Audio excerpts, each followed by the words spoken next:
Noticentro 1, CMI. Buenas noches, bienvenidos a las noticias. Los siguientes son los 3 hechos más importantes de hoy en Colombia. El gobierno anunció que utilizará 11 empresas decomisadas a los grupos narcotraficantes para conformar una compañía estatal dedicada a la extracción y comercialización de oro y otros minerales. La ministra de Minas, Irene Vélez, explicó que con la nueva empresa buscarán evitar el uso de sustancias nocivas para el medio ambiente como el mercurio y garantizar un potencial de exportación. Vamos a ampliar esta noticia en nuestra emisión nacional a las 9 de la noche. Las delegaciones del gobierno colombiano y del ELN cerraron el primer ciclo de negociaciones de paz hoy en Caracas. Con el cierre del primer ciclo, las partes hicieron algunos anuncios de liberación de rehenes y acciones humanitarias en el Valle del Cauca y Chocó, pero no mencionaron nada sobre un cese el fuego. Ampliación de esta noticia en nuestra emisión nacional a las 9 de la noche.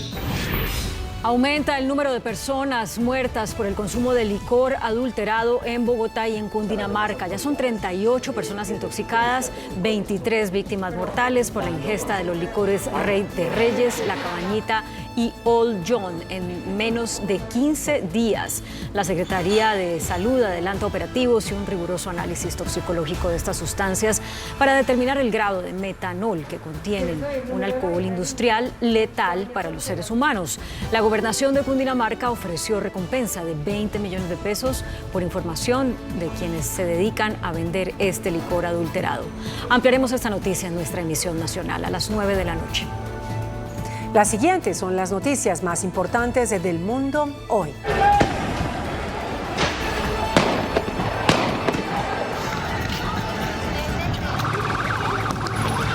Escalan violencia y tensión en Perú.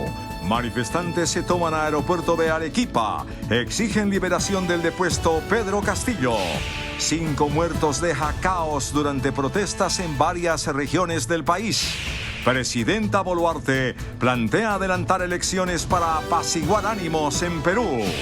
China relaja controles anti-COVID y se disparan exponencialmente los contagios. Estalla escándalo de corrupción en la Eurocámara. Una eurodiputada está detenida y varios diplomáticos son investigados. Régimen de Irán ejecuta a prisionero que había participado en manifestaciones. Alerta en Guatemala por volcán de fuego. Con Claudia Palacios y Margarita Ortega. Continúa la crisis en Perú. Al menos 5 personas muertas dejan el caos y la violencia durante las protestas que se han presentado en varias ciudades. La presidenta Dina Boluarte anunció un proyecto de elecciones anticipadas y decretó estado de emergencia en varias zonas. Por su parte, México reafirmó el ofrecimiento de asilo al expresidente Pedro Castillo.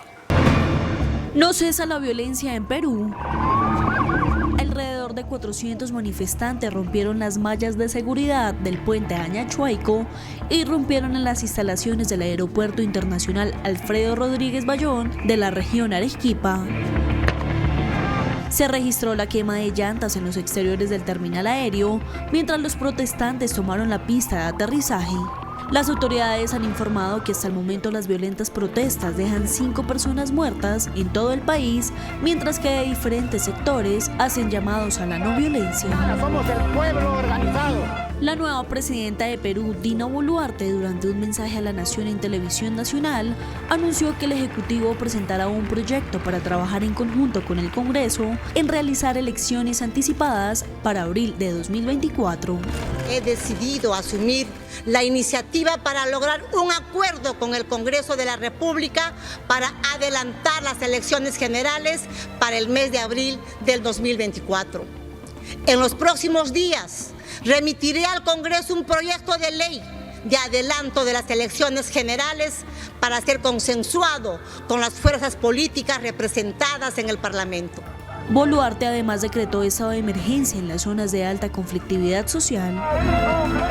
Por su lado, Pedro Castillo, a través de su cuenta de Twitter, publicó una carta en donde manifiesta sentirse humillado, incomunicado, maltratado y secuestrado en referencia a la prisión preventiva que pesa en su contra al ser investigado por el delito de rebelión. El exmandatario pidió a los peruanos no caer en el juego sucio de nuevas elecciones, ya que expuso que es una estrategia de las fuerzas políticas de derecha peruanas. Por otra parte, el canciller de México, Marcelo Ebrard, reafirmó el ofrecimiento de asilo al expresidente Pedro Castillo y descartó que la relación bilateral haya sido afectada por el rechazo del nuevo gobierno peruano a las declaraciones de autoridades mexicanas. Asimismo, los gobiernos de Colombia, Argentina y Bolivia reafirmaron su apoyo a Castillo, a quien reconocen como presidente de Perú, en un comunicado conjunto divulgado por la Cancillería de Colombia. China desactivó los rigurosos controles anti-COVID tras una histórica ola de protestas y desde ya se registran numerosos, o mejor dicho, un aumento récord en los contagios. La aplicación Mapa de Desplazamientos controlaba los movimientos de la mayoría de los ciudadanos chinos mediante los datos telefónicos, mostraba qué ciudades habían visitado en los últimos 7 días y determinaba si podían acceder o no a un hotel, edificio o un centro comercial. Pero tras más de 2 años y medio de servicio, fue desactivada por el gobierno chino, que optó por eliminar este rastreo obligatorio de movimientos en el marco de su incierto plan de salida de los estrictos protocolos de su política COVID-0, que provocaron un fuerte descontento social en todo el gigante asiático.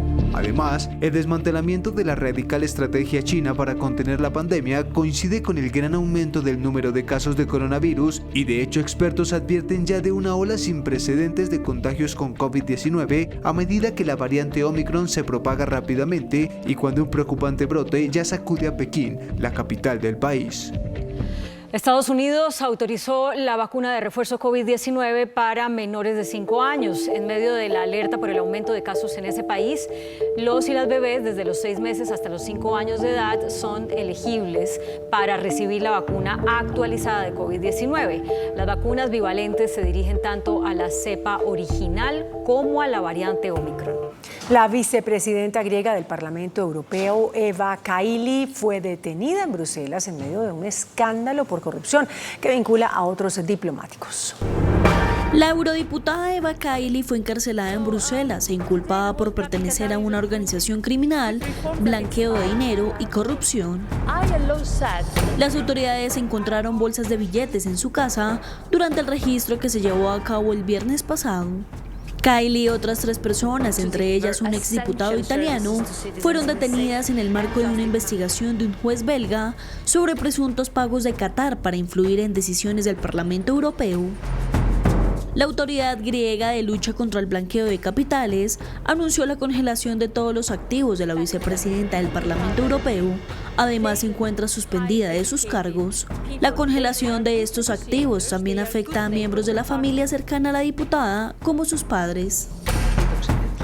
Una fuerte nevada cayó esta madrugada en gran parte del Reino Unido, lo cual afectó medios de transporte, provocó decenas de retrasos y cancelaciones de vuelos en aeropuertos londinenses. Miles de pasajeros se quedaron atrapados en los aeropuertos de la capital británica. Ahí la nieve y el hielo obligaron a un cierre temporal del aeropuerto de Stansted. Además, las carreteras y las vías ferroviarias también se vieron afectadas por el temporal. Se espera que el caos dure varios días. El gobierno de Irán ahorcó en público al segundo preso condenado a muerte por su participación en las históricas protestas antigubernamentales que sacudieron a la nación islámica. El joven de 23 años fue sentenciado tras un juicio fulminante y sin garantías procesales, donde se le imputó el delito de guerra contra Dios. Este es el segundo ejecutado de los 11 manifestantes condenados a muerte. Se presentó una impactante erupción del volcán de fuego en Guatemala, 800 metros de lava y una columna de cenizas de 2 kilómetros de altura. Es considerado el más activo y peligroso de Centroamérica. Entró en erupción, lo que obligó a cerrar temporalmente el principal aeropuerto del país, además de cortar autopistas y de poner en alerta a toda la población. Científicos estadounidenses lograron un hecho histórico frente a la energía de fusión y podría esto cambiar la forma en que se genera energía limpia y barata. Por primera vez en la historia, científicos estadounidenses en la Instalación Nacional de Ignición del Laboratorio Nacional Lawrence Livermore en California produjeron con éxito una reacción de fusión nuclear que ha dado lugar a una ganancia neta de energía, según confirmó a varios medios una fuente familiarizada con el proyecto, que crea energía a partir de lo que se conoce como fusión termonuclear inercial, en la que se disparan pastillas que contienen un combustible de hidrógeno a un conjunto de casi 200 láseres, creando una serie de explosiones extremadamente extremadamente rápidas y repetidas unas 50 veces por segundo. La reacción produjo unos 2,5 megajulios de energía frente a los 2,1 utilizados para alimentar los láseres. El resultado supondría un paso gigante en la búsqueda durante décadas de una fuente infinita de energía limpia que podría ayudar a acabar con la dependencia de los combustibles fósiles. Los investigadores llevan décadas intentando recrear la fusión nuclear, es decir, reproducir la fusión que alimenta al Sol. Japón creó robots para limpiar las alcantarillas. En Japón crearon unas máquinas que funcionan como plomeros o fontaneros para el mantenimiento de las tuberías. Se trata de los robots SPD-1 que tienen forma de araña y funcionan sincronizados. El dispositivo mide 21 por 25 centímetros y pesa 3,5 kilogramos. Está diseñado para pasar a través de tubos demasiado pequeños para que los humanos los examinen. Estos robots tienen una conexión directa con un operador en la superficie que usa un control para dirigirlos. Las primeras versiones tenían ruedas para el movimiento, pero debido a la superficie irregular y rocosa de los sistemas de drenaje, ahora tienen 8 patas para facilitar la movilidad, el alcance y el agarre. Entre ellos, tienen la posibilidad de estar físicamente unidos y actuar como un equipo. Sus creadores planean tener los robots listos para 2024. Hola, buenas noches, bienvenidos a Entrevistas Canal 1, el horario habitual de Pregunta Yamit. Hoy, nuestro invitado es el gobernador del departamento del Cauca, Elías Larraondo Carabalí. Señor gobernador, buenas noches y gracias por aceptar esta invitación. Buenas noches, Gerardo, muchas gracias al noticiero, un saludo a toda la audiencia. Señor gobernador, ¿qué es lo que está pasando en el departamento del Cauca, esa situación de orden público que vivimos todos los días, donde hay muertos, hay heridos? El Cauca vive un conflicto histórico, arranca desde por allá en el 64 cuando llega la FARA Río Chiquito, que es un corregimiento del municipio de Páez. Tenemos expresiones como el grupo armado Quintín Lame, el M19, el EPL, que por fortuna se desmovilizaron en la década de los 90. Con la firma de los acuerdos hay una tensa calma, pero igual sigue operando el ELN y los grupos residuales de la FARC. Eso, sumado a los cultivos de uso ilícito y la minería ilegal, más la deuda histórica en materia de inversión social, generan un cultivo para todo el tema de violencia en el departamento del Cauca. Hace unos días, precisamente, el departamento se enlutó, lo visitó el presidente Gustavo Petro, por el asesinato de 6 jóvenes militares, señor gobernador. Sí, precisamente en mi municipio, en el 2011, también se presentó la muerte, en el 2014 se presentó la muerte de 11 militares en una vereda de Buenos Aires. Nos tocó en esta también en otra vereda en Munchí, que estuvo el señor presidente, habló precisamente de esa deuda social en materia de inversión, de cómo el gobierno nacional debe tener un enfoque diferente para nuestro departamento, para resolver temas estructurales, que sería la única salida para poder tener la paz que requiere el Cauca. ¿Cómo explicar eso, señor gobernador? Usted fue alcalde de Buenos Aires y nos cuenta que en 2014 tuvo que vivir el asesinato de 11 miembros de la fuerza pública y ahora como gobernador también en Buenos Aires, su municipio en el cual nació usted hace 54 años, con 6 más. Bueno, es digamos, todo el cúmulo de lo que sucede entre la sumatoria de la ruralidad en el departamento del Cauca, que ofrece un nicho para que estos grupos operen con facilidad por las 2 cordilleras, pero también el aumento de los cultivos, también la minería ilegal, y súmele la falta de oportunidades para la gente. No podemos decir que es la excusa para que la gente llegue al escenario de los cultivos de uso ilícito, pero desafortunadamente la falta de salidas, la falta de oportunidades, la falta de proyectos productivos que puedan tener a la gente, que puedan ofrecerle a la gente mejores alternativas de ingreso, pues nos llevan a esos escenarios donde terminan confrontándose la misma juventud, porque están los jóvenes por un lado del ejército, gente campesina, afro, sí, indígena, y por otro lado, pues seguramente los jóvenes de estos grupos al margen de la ley, también donde está la población campesina, afro, indígena, enfrentada por la falta de oportunidades. Esa falta de oportunidades, ¿cómo puede suplirse? Usted ha sido alcalde, ha sido personero, ha sido secretario, ahora gobernador, la autoridad máxima del departamento. Bueno, nos metimos en esto precisamente porque la idea es poder sensibilizar el gobierno, poder que se enfoque la construcción social desde desde abajo hacia arriba, desde afuera hacia adentro. Nosotros tenemos hoy en Colombia un sistema de un país totalmente centralizado. Difícilmente se conoce lo que pasa en el territorio, se enfocan políticas de gobierno desde el nivel central que no llegan a cada uno de estos territorios. Por eso, hoy lo que nosotros planteamos es que haya un enfoque diferencial. Cuando estuvimos como alcalde en el municipio, nosotros trabajamos fuertemente en esos procesos estructurales, pero no alcanzan los recursos del municipio, no alcanzan los recursos del departamento. Nosotros podemos hacer contrapartidas con los planes de desarrollo y por eso tenemos una estrategia que se llama formalización y fortalecimiento de la economía rural, que tiene que ver con el fortalecimiento de las cadenas productivas principales como el café, el cacao, la caña panelera, el aguacate ahora, y el tema de las vías terciarias. O sea, si nosotros no mejoramos el acceso de nuestros campesinos en el tema de poder sacar sus cosechas, de poder introducir los insumos, pues vamos a seguir teniendo la dificultad y se va a prestar para que sea más fácil sembrar coca, cultivar coca, que cultivar plátano, cultivar café, cacao. Tenemos ese escenario de la maquinaria amarilla, por ejemplo, para mejorar el tema de las vías, pero eso es solo una parte, lo que podemos hacer desde el territorio, lo que hicimos desde el municipio, lo que estamos haciendo ahora desde el departamento, pero requerimos una mirada con recursos para que esa presencia del Estado sea integral. Por un lado la fuerza pública haciendo su trabajo, pero por otro lado esa inversión que han habido intentos como el contrato plan en el 2014, como el plan social. Ahora lo que queremos es que haya una intervención social donde haya una matriz de proyectos estructurales con una matriz de recursos definida en la cual nosotros estamos listos para el contrapartida. Lo que usted quiere es que la inversión social nacional irrigue los 42 municipios de su departamento. En esos 42 municipios, gobernador, para nadie es un secreto que hay una tierra sin Dios y sin ley y que haya mándanos irregulares. ¿A cuántos municipios de su departamento no puede ir la gente sin el permiso de un grupo armado ilegal?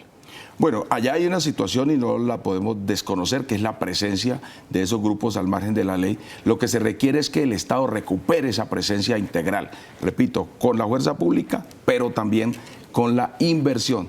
Nosotros llegamos a todos los municipios. El sábado pasado estuve en el municipio de Balboa, anoche estuve en el municipio de Buenos Aires, pero repito, se requiere ese complemento. Hay zonas como el Naya, nunca ha ido el Estado a la zona del Naya en el municipio de Buenos Aires, la zona del Macizo, las zonas de Argelia, son zonas donde se ha intentado llegar, pero pues se llega sin ese complemento que es la inversión y así es muy difícil. Hoy el escenario de la paz total, como bien lo ha planteado el señor presidente, pues requiere que haya el desescalamiento del conflicto, que haya dejación de armas, pero lo concreto, lo contundente es que haya la inversión y para eso lo que pedimos nosotros desde el Cauca es que haya un enfoque diferencial en el que las contrapartidas locales y regionales sirvan como insumo en el marco de los planes de desarrollo que ya venimos trabajando. Cuando usted dice un enfoque diferencial, ¿es que el Estado central dé más plata?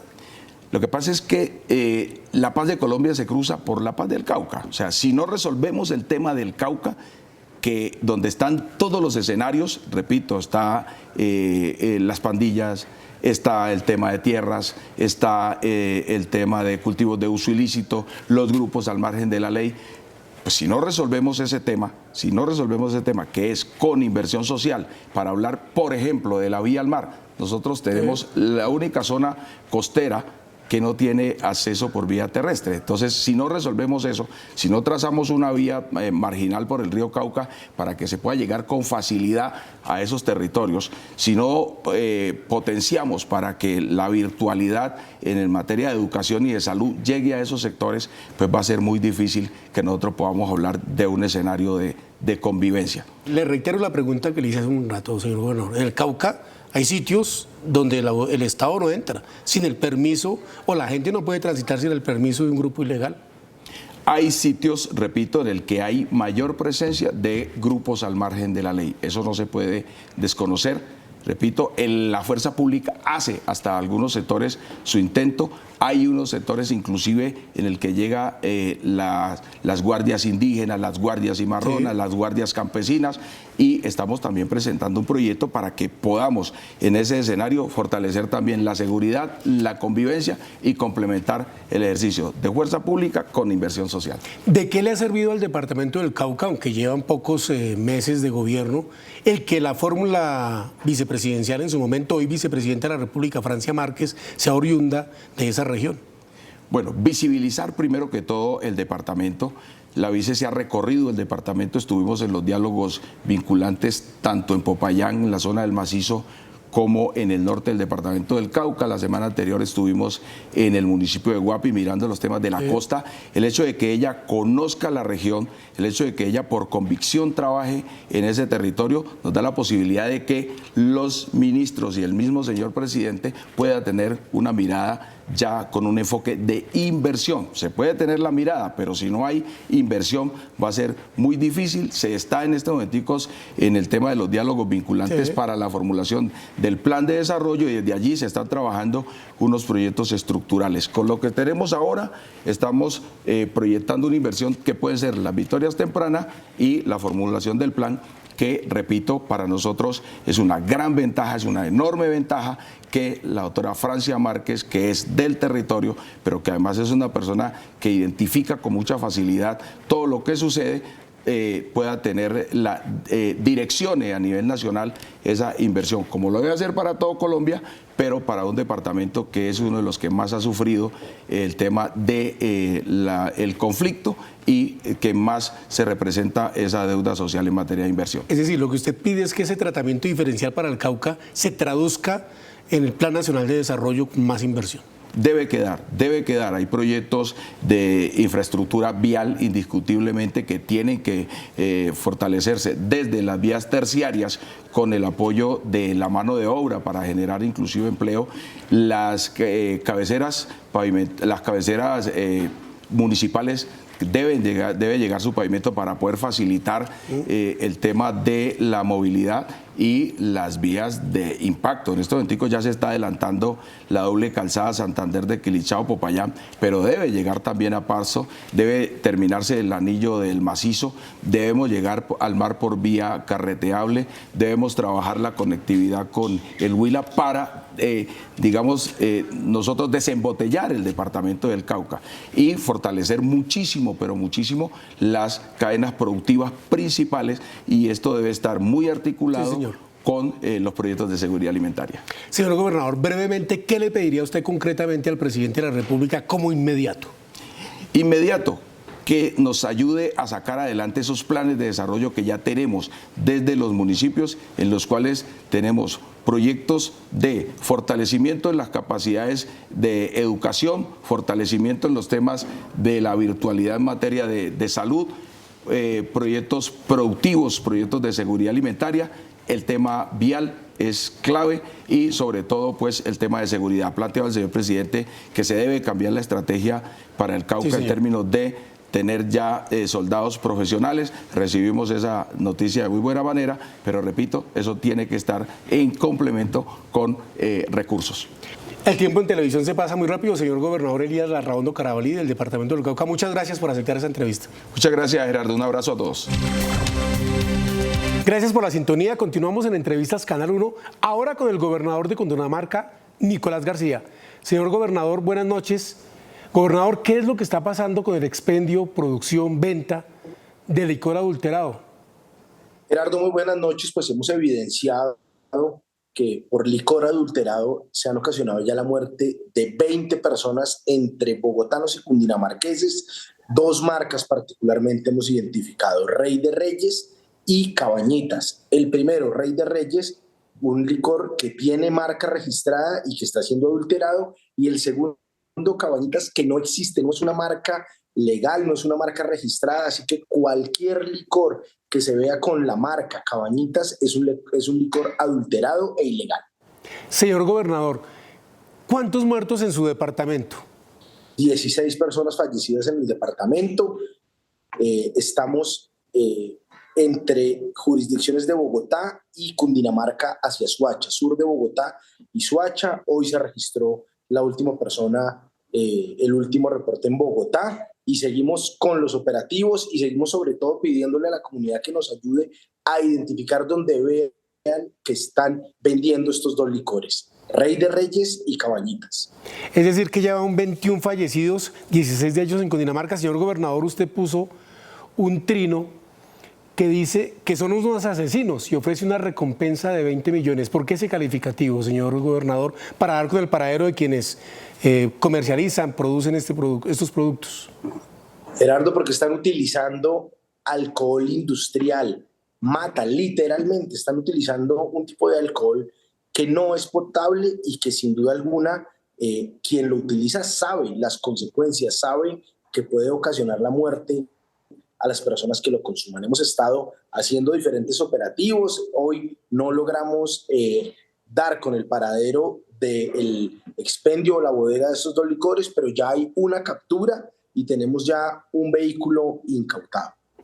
Señor gobernador, el licor siempre ha sido adulterado en un país como Colombia, donde todo lo falsifican. Pero ¿por qué en solo diciembre 21 muertes?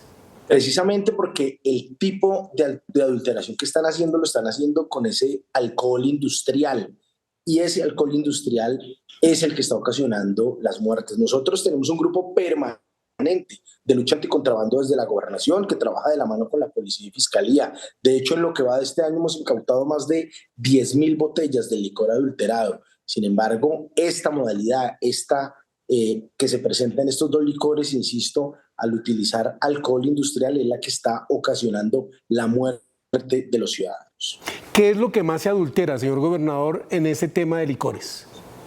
Desde que hay la libertad de comercio, ha dejado de ser el aguardiente, que era el trago que más se adulteraba. Aquí hoy estamos viendo mucho ron y whiskies, tequilas adulterados y también de contrabando. Hoy en los operativos, por ejemplo, encontramos ron venezolano, es un ron que ingresó de manera ilegal al país, así que aquí la lucha de las autoridades es contra el licor adulterado y contra el licor que llega de contrabando. Y esas dos marcas a las que usted hace referencia, Rey de Reyes y Cabañita, señor gobernador, ¿por qué producen tanto impacto? ¿Por su bajo costo o a qué se debe esta situación de mortandad que ha ocasionado la adulteración de estos licores? Claro, al bajo costo, porque además son aperitivos de aguardiente, esto es licor menor a 15 grados, y esto hace que su costo sea mucho menor y muchas personas opten por adquirir este producto. Señor gobernador, ¿cuánto cuesta una botella de Rey de Reyes? Mejor dicho, alguien compra eso y la recompensa es la muerte. 2.500 pesos vale la media botella de aguardiente o de aperitivo de aguardiente de Rey de Reyes o de Cabañita, 2.500 pesos. Es decir, que las personas que han muerto, señor gobernador, esas 21 personas que han fallecido por consumir este licor, son personas ¿de qué nivel socioeconómico?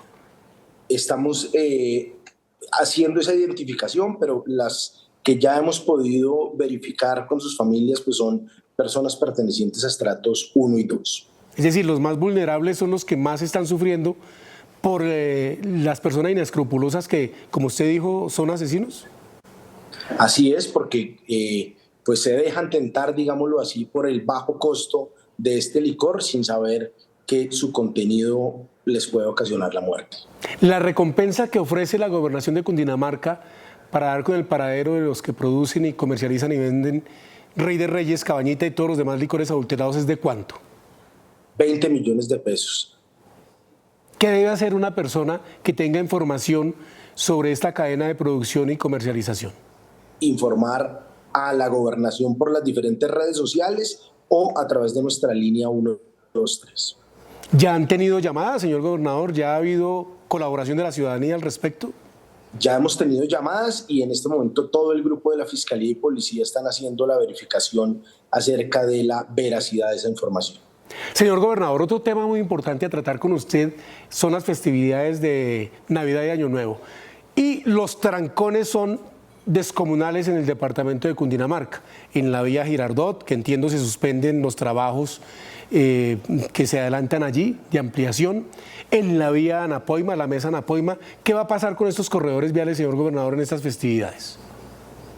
Puntualmente en las vías que conducen a Girardot, efectivamente la concesión vía 40 ha suspendido los trabajos. Esa es la vía que de Soacha conduce a Girardot, suspende los trabajos durante las festividades, y el tramo de la mesa hacia Girardot en enero van a comenzar, pasadas las festividades, comienzan las intervenciones de 160.000 millones de pesos que completarán los terceros carriles entre la mesa y Anapoima, recursos de la gobernación de Cundinamarca, y durante la época de festividades vamos a tener los reversibles y estaremos informando oportunamente los sentidos y los horarios para que la gente pueda con mayor facilidad llegar a sus sitios de destino. Ayer tuvimos un inconveniente efectivamente porque al no ser día festivo no se hizo una socialización por parte de la Policía de Carreteras con el municipio de La Mesa, y por eso cuando dimos la instrucción de tener un reversible en el sentido La Mesa-Bogotá,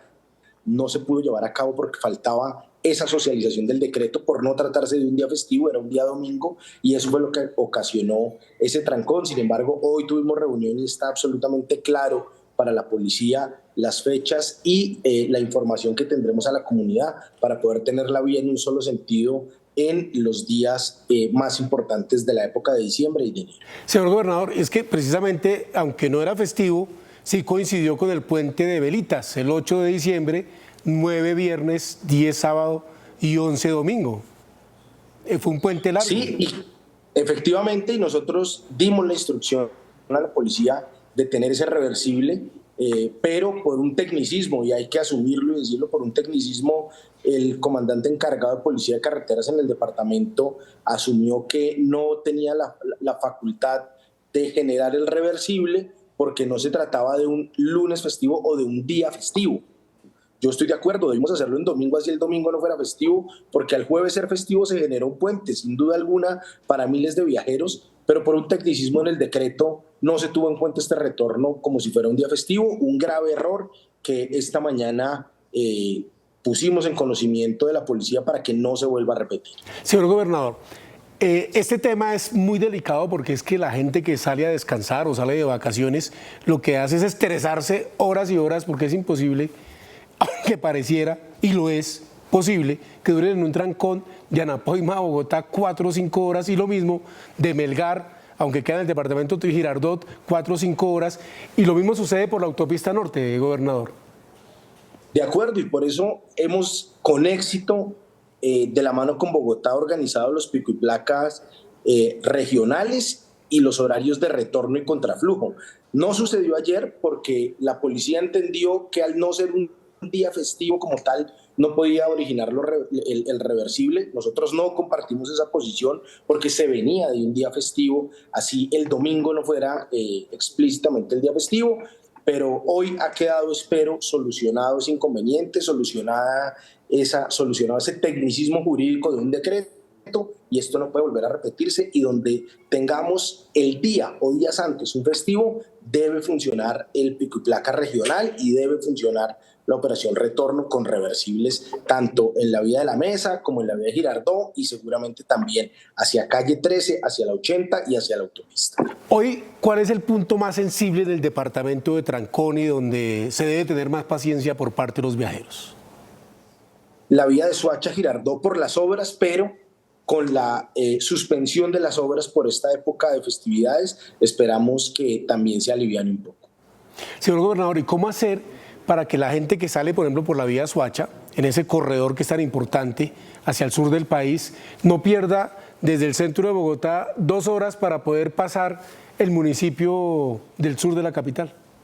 Todo depende del día, Gerardo, porque aquí también debemos entender que estamos en una época en la que no solo se priorizan las personas que salen de Bogotá, sino también quienes salen a hacer sus compras tanto en la misma ciudad de Soacha, en los diferentes centros comerciales, como hacia Bogotá. Evidentemente, debemos tener un poco de paciencia y nuestra responsabilidad será brindar corredores con la mayor movilidad posible en la jurisdicción del departamento. Gobernador, y otro tema sensible es la pólvora. ¿Cómo va a hacer usted para controlar el uso, la venta, que no debería darse, sobre todo por el impacto que generan los animales, de la pólvora en los 116 municipios del departamento. Nosotros hemos insistido con nuestras sugerencias, no tenemos jurisdicción para decidir si en un municipio se hace la venta o no. Nuestra opinión es que no debería realizarse venta de pólvora y que los eventos deberían no hacerse y los pocos que se hicieran hacerse por profesionales. Mi posición es no tener eventos con juegos pirotécnicos, sin embargo esa es una decisión que le corresponde por ley a cada municipio. Nuestra invitación es a no autorizar. Nuestra invitación a los alcaldes, muchos ya la han acogido. El departamento hoy tiene ya 11 personas quemadas en lo que va del año, 2 menos que a la misma época del año anterior, pero el número siempre debería ser 0 y sobre todo 0 menores de edad. Hoy ya tenemos 3 menores de edad. Nuestra invitación nuevamente a todos los alcaldes del departamento es a la prohibición de la pólvora. Nosotros hacemos el acompañamiento jurídico y reiteramos que la posición de la gobernación es que no haya utilización de pólvora en el departamento de Cundinamarca. El gobernador de Cundinamarca, Nicolás García. Señor gobernador, muchas gracias por aceptar esta entrevista del Canal 1. Gerardo, muchas gracias a ustedes. A ustedes, televidentes, muchas gracias por la sintonía y los invitamos a continuar aquí en Noticentro 1 CMI. Buenas noches. Noticentro 1 CMI. Gobierno anuncia creación de minera estatal dedicada a la extracción y comercialización de oro. Con bienes de la mafia se constituirá la empresa. Gobierno y ELN acuerdan acciones humanitarias en Valle y Chocó. Lista comisión que escogerá quiénes de los detenidos de la primera línea serán gestores de paz. Jueces tendrán la última palabra sobre libertad de los miembros de primera línea, advierte el gobierno. No entiendo la figura de gestores de paz, dice el fiscal. Termina toma indígena, sede de unidad de atención de víctimas. A 23 se eleva número de muertos por consumo de licor adulterado. Aprobada creación del Ministerio de la Igualdad. Proyecto pasa a conciliación. 13 millones de colombianos trabajan en la informalidad. Se desploman ventas del comercio minorista. Con Claudia Palacios y Margarita Ortega. Iniciamos nuestra segunda hora de noticias. La ministra de Minas, Irene Vélez, anunció la creación de una empresa estatal dedicada a la extracción y comercialización de oro y de otros minerales. La empresa se conformará utilizando bienes decomisados a los grupos delincuenciales. Noticentro 1 CMI conoció detalles del proyecto en el que se invertirán más de 47.000 millones de 11 empresas decomisadas a la mafia. La Sociedad de Activos Especiales y el Ministerio de Minas anunciaron que utilizarán 11 empresas y bienes decomisados a los grupos narcotraficantes para conformar una compañía estatal dedicada a la extracción y comercialización de oro, piedra, arcilla y caliza. Lo que queremos es, desde la compra del oro, generar un nuevo ordenamiento minero. Ya son 11 sociedades que están vinculadas al sector minero particularmente, desde la extracción hasta la comercialización. No se suscriben únicamente a la extracción de oro. La empresa estará guiada por mantener la cadena limpia de producción y evitar el uso de sustancias como el mercurio, que tenga la capacidad de abastecer las reservas de oro del Banco de la República y tenga un potencial de exportación. Se deben cumplir unos requisitos. En primer lugar, 0 uso de mercurio o cianuro. Ustedes saben, hoy hay una informalidad muy grande en el país en la extracción de oro, pero los mineros que quieran acercarse a venderlo a la comercializadora deben demostrar de dónde procede el oro. En el sector minero energético, la tarea que hemos tenido hasta este momento es lograr esclarecer cuáles son los títulos que están en este momento en la SAE y cuáles son esas empresas de comercialización que hoy podemos poner al servicio de una ciudadanía. Si bien no hay un valor final de los bienes que integrará en la empresa, la SAE estima que alcanzarían los 47.000 millones de pesos. El gobierno colombiano y el ELN cerraron la primera ronda de negociaciones de paz con anuncios de liberación de rehenes y acciones humanitarias, pero sin acordar un alto el fuego. Abraham Istillarte, nuestro corresponsal en Caracas, con los detalles de esta ronda de conversaciones. Abraham, buenas noches. En el cierre de este ciclo de conversaciones se tomaron varias decisiones. México será la próxima sede donde se va a establecer esta mesa. Además, se utilizará la misma agenda con algunos ajustes. Vean este informe. Actualmente, México hace los preparativos para crear las condiciones del nuevo ciclo de esta mesa de diálogos entre la guerrilla del Ejército de Liberación Nacional y el gobierno de Colombia, que pudiera activarse el primer trimestre de 2023. Este ciclo, que termina en Caracas, los deja satisfechos por lo alcanzado. Estas semanas que hemos trabajado acá en Caracas, las hemos dedicado a volver a hacer las reglas del juego para la mesa. Al ser consultado sobre las retenciones que hace la guerrilla, Pablo Beltrán dijo que su delegación en esta mesa no conoce el número de personas que permanecen en esta condición. Y sobre el cese, ese tema ha sido tocado por el presidente Petro. Él en su oportunidad dijo, vamos a trabajar por un cese bilateral. Tenemos una idea parecida y esperamos de que eso sea un tema que en un siguiente ciclo abordemos. En este no fue abordado. La ONU y la Iglesia Católica son ahora acompañantes permanentes con objetivos definidos. El alto comisionado para la paz de Colombia asegura que todos en estos diálogos tienen el reto de convencer a muchos de los colombianos que no creen en la paz. Aquí se ha obrado con eficacia, con madurez y en un diálogo sincero, transparente y fraterno, en la medida en que nos consideramos todos como responsables de lo que podemos dejar a las próximas generaciones, tanto el ELN como nosotros como representación del gobierno. Y sobre Estados Unidos, el ELN dijo que aún no se sabe cómo será su participación en la mesa de diálogo, pero que como un actor del problema, el país del norte debe ser parte de la solución. La participación masiva de los ciudadanos colombianos dentro de este proceso de diálogo será determinante para lograr los objetivos. Desde Caracas, Venezuela, Abraham Istillarte, Noticentro 1, CMI. Gracias, Abraham. Buenas noches. La suerte de los miembros de la primera línea que podrían ser designados como gestores de paz quedó en manos de una comisión intersectorial nombrada hoy por decreto por el gobierno.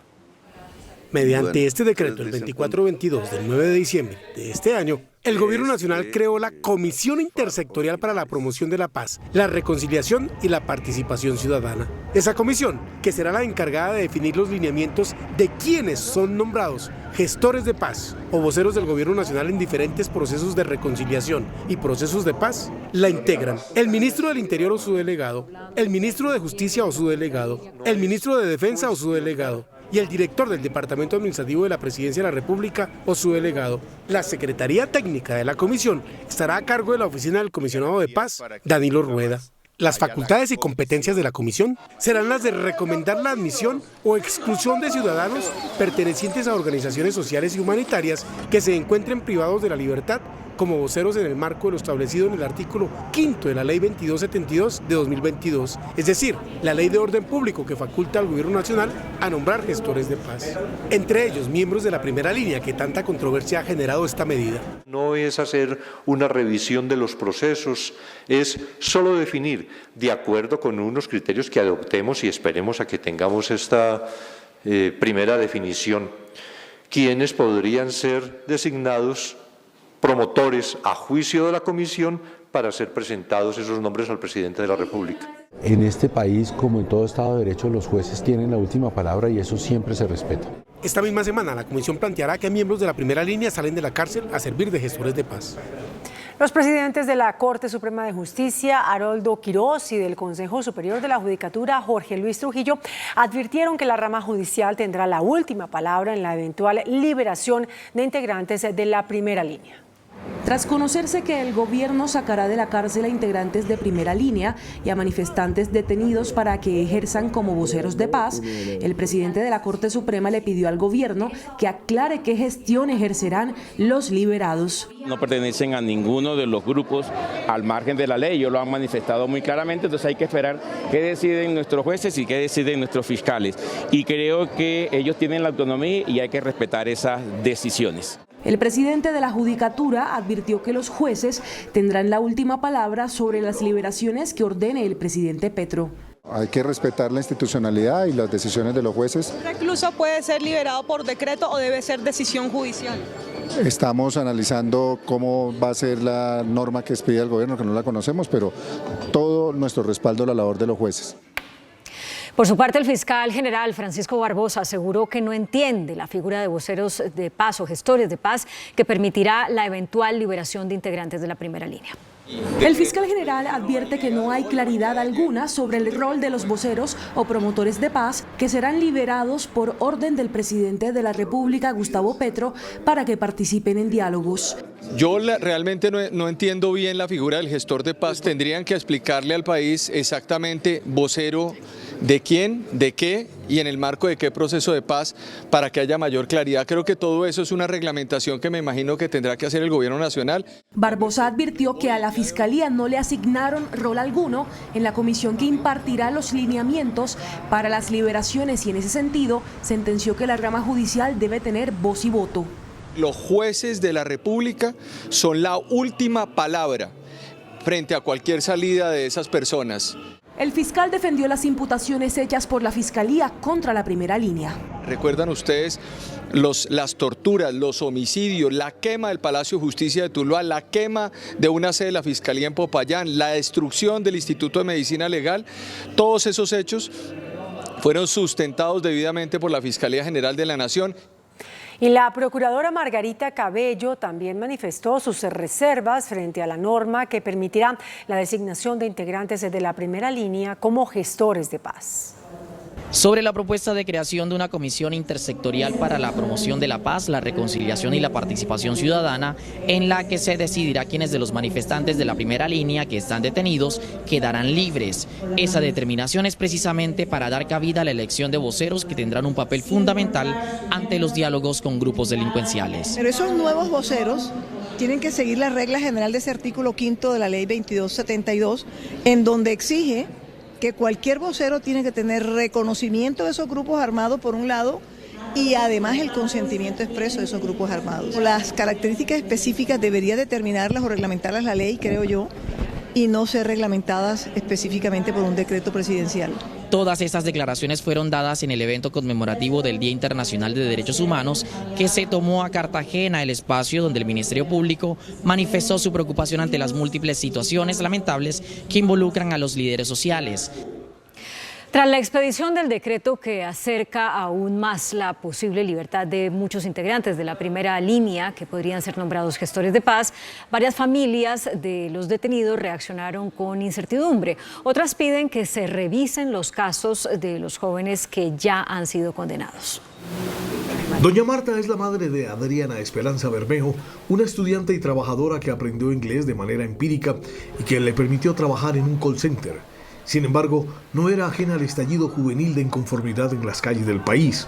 Lleva 13 meses detenida allá en Medellín. La fiscalía la acusa de una cantidad de delitos que yo sé que ella no cometió, porque su trabajo o su oficio era ollas comunitarias y pintar murales, que es su gran pasión, pintar. Adriana tiene 28 años y pese a que podría ser beneficiaria de una pronta libertad, su familia ve las cosas con escepticismo. La verdad, aún no me da tanta emoción porque hasta no ver, no creer. Como doña Marta, la familia de Johan también vive su propio drama. Johan era un integrante de la primera línea en el Portal de las Américas o Portal Resistencia. Estuvo más de un año detenido en la cárcel de máxima seguridad de la Tramacúa en Valledupar.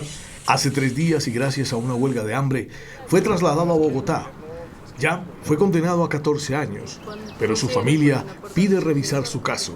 Nosotros, y creo que la mayoría de familiares, no queremos solo la libertad de ellos, queremos la absolución y que realmente se les considere como actores políticos, que siempre lo han sido, y no son delincuentes a los que estamos perdonando. Por eso lo de la amnistía y lo del indulto como que nos hace ruido, porque nosotros no tenemos que pedir perdón por salir a protestar, sino tenemos que ser reconocidos porque en este país han pasado muchas cosas, como una masacre policial. En el presidente Petro y en una verdadera justicia ponen su esperanza a estas familias para poner fin a su drama. El presidente Gustavo Petro anunció que otorgará recursos adicionales a la rama judicial para la creación de nuevos despachos. Durante la condecoración José Ignacio de Márquez, que premia el mérito judicial, el presidente de la República anunció recursos adicionales a la rama. Para ello convocó a un diálogo que iniciará desde enero. Para establecer en dónde podríamos priorizar la irrigación de nuevos recursos derivados de la reforma tributaria para la rama judicial. En mi opinión, deberían ser las de tener más jueces. En mi opinión, deberíamos garantizar más autonomía de la rama judicial. El presidente también se refirió a la reforma que la justicia necesita. Necesitamos más jueces, es decir, más dinero, más independencia de la rama judicial. Terminó hace pocos minutos una toma que adelantaban varios indígenas a la sede de la Unidad para las Víctimas. Sigluengas, buenas noches. ¿A qué acuerdo llegaron para evacuar esa institución? Compañeras en estudio y televidentes, feliz noche. Nos encontramos en la sede principal de la Unidad para las Víctimas, justo donde hoy se presentó una toma por parte de los líderes indígenas en Vera y toda su comunidad, al menos 280 personas, entre estas varios niños. Desde el mediodía estas personas ingresaron a las instalaciones de aquí de la Unidad para las Víctimas en el noroccidente de Bogotá, pidiéndole al distrito y al gobierno cumplimiento a esos acuerdos que se dieron en mayo de este año, cuando ellos tuvieron que abandonar el Parque Nacional. Nos encontramos a esta hora con uno de los líderes quienes protagonizó la reunión con el distrito. Bienvenido a Noticentro 1 CMI. ¿Cuáles fueron esos acuerdos y por qué ustedes decidieron hoy tomarse esta Unidad para las Víctimas? O sea, es una parte de lo que hablaron como con el líderes de la unidad. Por parte hizo el compromiso y una parte para hacer una caracterización lo que están como de la unidad víctima. Y por eso medio si va a cumplir. Por eso medio si va a hacer, porque yo somos en Veracateo, estamos reclamando de nuestro derecho. Por esa razón y yo venimos aquí en manifestación, por esa razón salimos todos los niños de la Florida. Perfecto, pues luego de esta reunión llegaron al acuerdo de subirse en unos buses y regresarán al Parque de la Florida. En las imágenes ustedes se pueden dar cuenta cómo en este momento empiezan a subirse a los buses que van a ir hacia ese Parque de la Florida. Mujeres embarazadas, mujeres adultas, también algunos jóvenes. Se encuentra aquí algunos miembros de la Secretaría de Seguridad, quienes en este momento están liderando pues toda esta salida luego de la toma que se presentó aquí en la Unidad para las Víctimas en el noroccidente de Bogotá. A 23 se elevó esta noche el número de personas muertas por el consumo de licor adulterado en Bogotá y Cundinamarca en menos de 3 semanas. Google Maps. Estos licores siguen cobrando vidas en Bogotá y Cundinamarca. En solo 15 días ya son 38 intoxicados y 23 muertos por el consumo de Rey de Reyes, La Cabañita y Old John. De pronto revisar un poco los sellos que no estén rotos, las tapas que pues sus sellos de seguridad no tampoco se encuentren alterados, que las etiquetas sean de buena calidad, sospechar de precios muy bajos. Por estos días es común ver en el Hospital Santa Clara, sur de Bogotá, familias de las víctimas de estos licores letales. Esta joven, por ejemplo, vive una doble tragedia. Un tío falleció y el otro permanece en una UCI luego del consumo de Cabañita. Bueno, ellos siempre compraban ese trago en una casa. Yo creo que la señora pues lo prepara, porque mi tío le llevaba botellas y ella le rebajaba siempre 1.000 pesos por cada botella. Y lo compraban como en 5.000, 5.500. La Secretaría de Salud adelanta operativos y un riguroso análisis toxicológico de las bebidas para determinar el grado de metanol. En Rey de Reyes hemos revisado aproximadamente entre 10 y 12 muestras, hemos encontrado 5 con presencia de metanol. El INVIMA confirmó que ninguna de estas marcas tiene registro sanitario, por lo que su producción, envase y comercialización son ilegales y altamente peligrosos para el consumo humano. Estos productos no tienen registro sanitario, es decir, que se trata de una falsificación, una adulteración total. La Gobernación de Cundinamarca, por su parte, ofreció una recompensa por información de quienes se dediquen a vender este tipo de licor. 20 millones de pesos para quienes nos ayuden a dar con el paradero de los asesinos. En las últimas horas, la Fiscalía desarticuló la banda de los químicos, dedicada a adulterar whisky en Bogotá y Barranquilla. Lo más impresionante fue los sellos que elaboraban acá en Bogotá. Esa falsificación fue enviada a Escocia y allá se dieron cuenta efectivamente de la calidad de esos sellos. El ente acusador conformó un equipo especial para determinar quiénes están detrás de la alteración de estos licores en Bogotá. La ministra de Salud, Carolina Corcho, reveló nuevos detalles de la reforma a la salud que llevará al Congreso. Las EPS perderían sus funciones de intermediación financiera y se convertirían en prestadoras directas de servicios en clínicas y hospitales. En una conversación convocada por el presidente del Congreso, Roy Barreras, los actores del sector de la salud escucharon hoy a la ministra Carolina Corcho precisar las bases de la reforma al Sistema Nacional de Salud que presentará el gobierno en el próximo mes de febrero. El eje de la reforma es que las EPS no sigan siendo intermediarias de los recursos de la salud y en un periodo de transición se transformen en redes de prestación de servicios. Y ratificamos y damos tranquilidad a la ciudadanía que en ningún momento que se haga la reforma van a quedar desprotegidos. El aseguramiento social y los mecanismos de financiación del Estado se van a mantener. La ministra advierte que en el nuevo esquema los ciudadanos escogerían la clínica o el hospital que los atienda en su respectiva ciudad. Un ejemplo, tú vives en Bogotá, ¿a ti te va a cubrir quién? El Estado, como hoy lo hace. ¿Quién va a pagar tus tratamientos? El mismo Estado que hoy paga los tratamientos. Hoy el Estado paga todos los tratamientos de salud. ¿Cuál es la diferencia? Que ya no va a haber la intermediación de la EPS, sino que se va a pagar directamente a las clínicas y los hospitales. La ministra Corcho les pidió a los colombianos no dejarse engañar por falsas noticias y que escuchen lo que dice oficialmente el gobierno. Yo hago un llamado a que seamos sensatos y construyamos conjuntamente la transición para que nuestros ciudadanos, el Estado va a seguir pagando, nadie se va a quedar sin prestación de servicios, las clínicas y los hospitales seguirán operando y el pago será más directo y expedito. El gobierno hizo un vehemente llamado a la ciudadanía para que complete el esquema de vacunación contra el COVID y utilice el tapabocas en lugares de aglomeración en espacios abiertos o cerrados.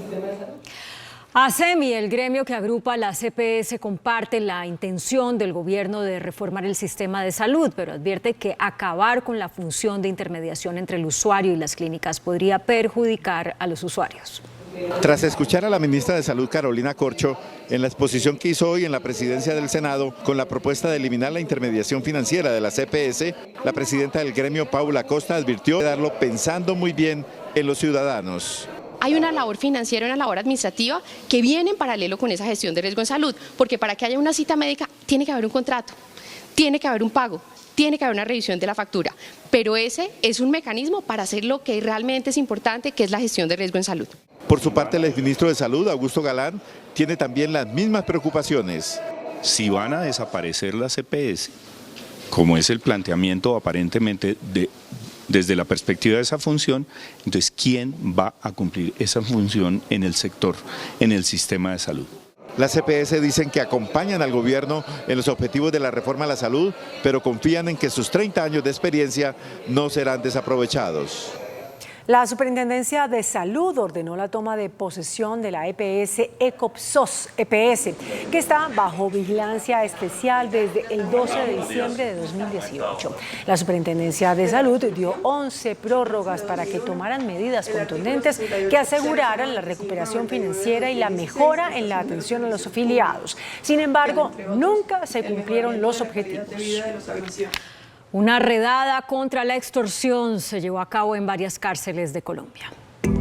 El IMPEC y la Policía Nacional desarrollaron fuertes operativos en 18 establecimientos penitenciarios y carcelarios del país. Participaron 3.275 policías y 1.315 hombres del IMPEC. Como resultado de esta operación se han incautado hasta el momento 266 celulares, 440 SIM card, 1.257 armas blancas, 4.699 gramos de estupefacientes, 910 litros de licor, 279.000 pesos. El IMPEC también dijo que en este momento hay escasez de personal en los centros carcelarios.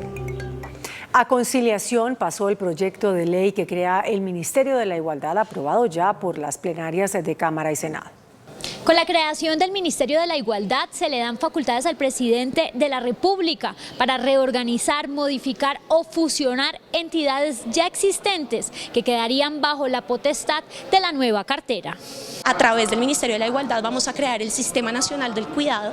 El Sistema Nacional del Cuidado no solamente fue una promesa de campaña, es una necesidad para que este país realmente sea más productivo, más competitivo. No solamente será el DPS, serán otras tantas instituciones más que entrarán a fortalecer al ministerio para poder llenar esa necesidad que implica la palabra equidad y la palabra igualdad. Este proyecto pasa a conciliación y posteriormente a sanción presidencial.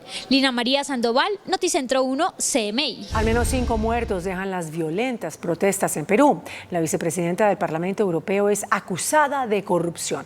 Las noticias del mundo en Noticentro 1, CMI. Al menos 5 muertos deja el caos y la violencia durante las protestas en varias ciudades de Perú. La presidenta Dina Boluarte declaró el estado de emergencia en las regiones donde se agudizaron las manifestaciones. Además, anunció que el Ejecutivo presentará un proyecto para trabajar en conjunto con el Congreso para realizar elecciones anticipadas en abril del 2024. Por su lado, Pedro Castillo, a través de su cuenta de Twitter, publicó una carta en donde manifiesta sentirse humillado, incomunicado, maltratado y secuestrado.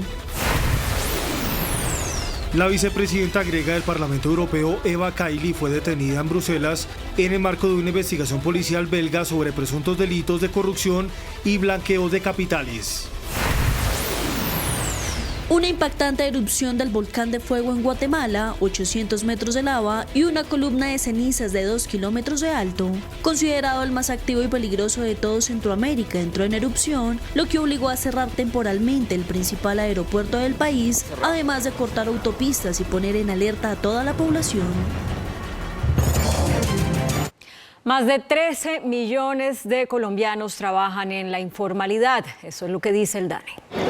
Aunque la informalidad en el tercer trimestre de este año se ubicó en el 58%, 1.8% menos que la del mismo periodo del 2021, son más los ocupados en la informalidad que quienes cuentan con un empleo formal.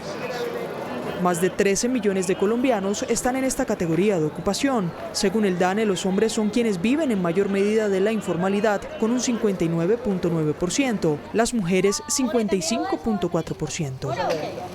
Las ciudades con mayor ocupación informal son Valledupar 67.6%, Sincelejo con el mismo porcentaje y Cúcuta 66.8%. Contrario a esos territorios, Bogotá, Manizales y Medellín son las ciudades con más ocupaciones formales en el país. De 22 millones de ocupados, solo 9.546.000 están en la formalidad.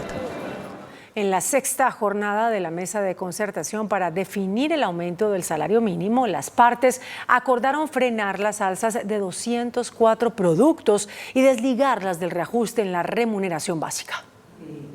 Estas son algunas categorías de productos y actividades a desindexar del salario mínimo. Transporte 42 productos y servicios, trabajo 22, hacienda 22, agricultura 16, vivienda, ciudad y territorio 16, educación 11 y salud 4. Entre ellos tenemos vivienda, tenemos también agua potable, tenemos el SOA, tenemos salud, es decir, ya hay 50 elementos que podemos sacar vías resoluciones. Se acaba el tiempo para llegar a un acuerdo y ya los sindicatos hablan de bajar su propuesta de aumento del 20%. Si estamos en la mesa construyendo una propuesta, implica que se pueden modificar las posiciones iniciales.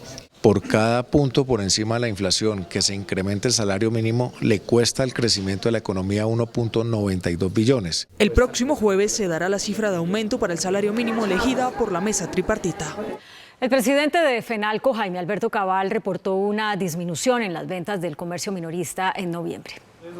El informe de la bitácora económica de FENALCO reveló que el 71% del comercio reportó pérdidas en sus ventas durante el mes de noviembre. Las mayores tasas de interés han frenado el consumo de los hogares a través de las tarjetas de crédito. Aunque es una medida esperada para frenar la inflación, puede tener mayores efectos sobre el crecimiento. El clima inflacionario que le ha pegado pues a los hogares colombianos, especialmente los sectores de menos recursos. Por ello se pide al Banco de la República hacer una pausa o subir tasas a un menor ritmo. Se ha venido subiendo de 100 puntos en 100 puntos, o sea que esperemos que haya una medida más razonable. Se espera una mejoría durante el mes de diciembre. La Superintendencia de Industria y Comercio anunció una investigación a Avianca y Viva Air por integración no autorizada. La entidad buscará determinar si hubo violación a la libre competencia por parte de las aerolíneas al anunciar su propósito de integrarse. Avianca reaccionó al señalar que las empresas operan de forma independiente y que responderá por las vías legales. El presidente de Findeter, Ricardo Bonilla, reveló que los planes de inversión para la reconstrucción de Providencia ya suman 1,6 billones de pesos. Findeter entregó su primer balance bajo la administración de este gobierno sobre las inversiones para la reconstrucción de Providencia después de las afectaciones del huracán Iota.